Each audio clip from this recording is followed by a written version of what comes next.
Hey everyone, and welcome to this explainer. Today, we're diving into some truly fascinating source material. We're looking at a framework developed by Dr. Abraham Peled called Clinical Brain Profiling, or CBP for short. And honestly, this theory is a massive paradigm shift in how we understand mental health. It completely moves us away from the old, rigid models and introduces this incredibly dynamic, whole brain perspective. I want you to just think about this question for a second. What if mental illness isn't about broken parts, but broken timing?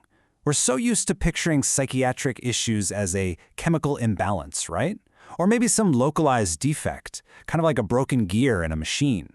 But Dr. Peled is asking us to completely challenge that preconceived notion.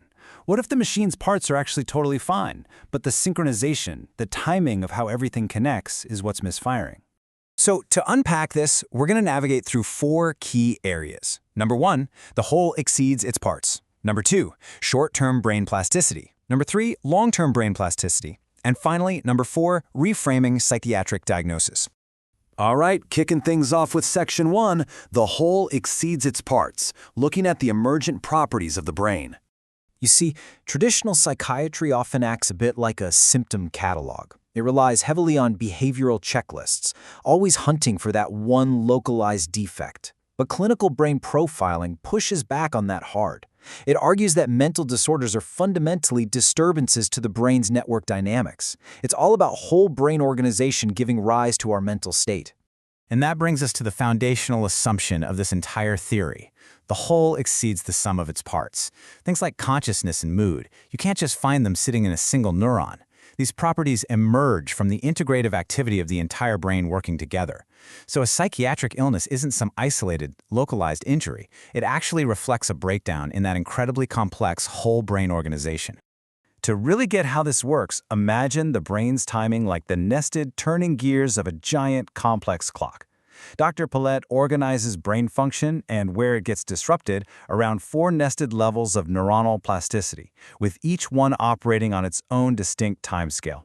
You've got fast plasticity happening in just milliseconds, reactive plasticity taking minutes to hours, adaptive plasticity unfolding over weeks to months, and then finally developmental plasticity, which is this overarching lifelong process. Let's zoom in on those quicker gears in Section 2. Short-term brain plasticity, focusing on the fast and reactive levels. So this first level of integration happens at absolute blinding speeds. We're talking mere milliseconds. This fast plasticity governs your moment-to-moment consciousness, your executive function, and how you plan actions, all running through what's called the central executive network. But here's the catch. If this millisecond timing breaks down, the brain literally cannot integrate reality fast enough. And that rapid-fire misfire, that's what produces the psychotic symptoms we typically associate with schizophrenia. Okay, let's slow down just a beat, because the brain actually has this brilliant built-in protection mechanism. Reactive plasticity operates over minutes to hours, and its entire job is to stabilize that lightning-fast plasticity we just talked about. It acts as a crucial buffer against environmental stress. But the big question is, what happens when that buffer gives out?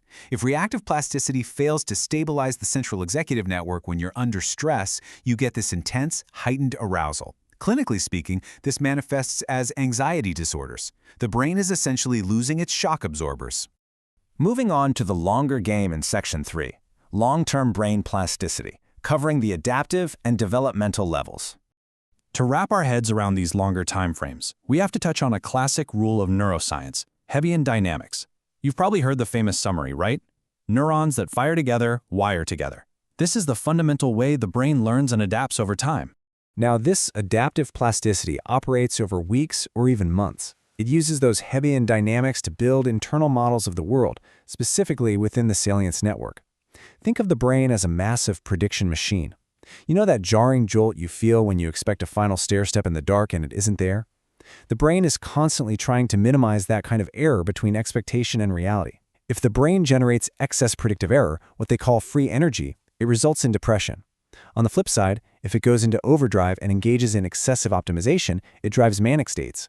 And finally, we reach the longest timescale of them all, developmental plasticity. This is the lifelong cumulative product of everything we just talked about. Over years and decades, this anchors into a highly stable resting state organization known as the default mode network. This network is literally what generates your personality. So, when there are deep-rooted disruptions here, they manifest as personality disorders. You can think of it like looking through a distorted lens. When the default mode network settles into a biased or immature configuration over a person's lifetime, it fundamentally distorts how they represent themselves and how they perceive others. This lifelong structural bias is the very underpinning of personality disorders. Which brings us to our final part, Section 4, reframing psychiatric diagnosis, and really what this means for the future of psychiatry. Bringing this all together reveals an absolutely remarkable pattern. Check this out. Each major diagnostic category maps directly onto a specific level of plasticity disruption. Millisecond disruptions in the central executive network, that equals psychosis. Minute-to-hour stabilization failures, anxiety. Weeks to months adaptive failures in the salience network, mood disorders. And lifelong developmental biases in the default mode network, personality disorders. We are no longer just guessing. We are mapping symptoms directly to neural timescales. What this means is we're finally moving away from just grouping patients by behavioral checklists without truly knowing the underlying cause. Instead, we gain a mechanistic account. We can target exactly where and how brain plasticity has been disrupted. It neatly situates each disorder within a transdiagnostic brain network-based alternative. By understanding mental illness not just as a collection of behavioral quirks, but as specific disruptions in whole grain organization and timing, it opens the door to something incredibly powerful. It forces us to ask, are we ready for targeted, biologically grounded treatments in mental health? Because, as this explainer shows, the blueprint is literally right here in front of us. Thank you so much for diving into this fascinating source material with me. I really hope it leaves you looking at the brain and mental health in a completely new light.